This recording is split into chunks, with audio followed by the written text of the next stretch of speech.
اور یہود کہتے ہیں کہ اللہ کا ہاتھ بندھا ہوا ہے، یعنی اللہ بخیل ہے۔ انہی کے ہاتھ باندھے جائیں اور ایسا کہنے کے سبب ان پر لعنت ہو۔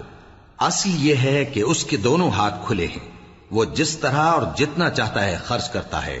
اور اے نبی، یہ کتاب جو تمہارے پروردگار کی طرف سے تم پر نازل ہوئی، اس سے ان میں سے اکثر کی شرارت اور انکار اور بڑھے گا، اور ہم نے ان کے درمیان عداوت اور دشمنی قیامت کے دن تک ڈال دی ہے۔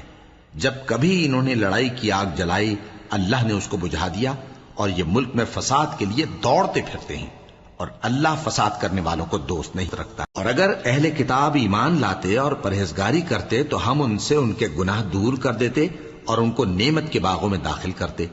اور اگر وہ تورات اور انجیل کو اور جو اور کتابیں ان کے پروردگار کی طرف سے ان پر نازل ہوئیں ان کو قائم کرتے تو ان پر رزق مے کی طرح برستا کہ اپنے اوپر سے اور پاؤں کے نیچے سے کھاتے۔ ان میں کچھ لوگ میانہ رو ہیں اور بہت سے ایسے ہیں جن کے اعمال برے ہیں۔ اے پیغمبر، جو ارشادات اللہ کی طرف سے تم پر نازل ہوئے ہیں سب لوگوں کو پہنچا دو، اور اگر ایسا نہ کیا تو تم اللہ کے پیغام پہنچانے میں قاصر رہے، اور اللہ تم کو لوگوں سے بچائے رکھے گا، بے شک اللہ منکروں کو ہدایت نہیں کرتا۔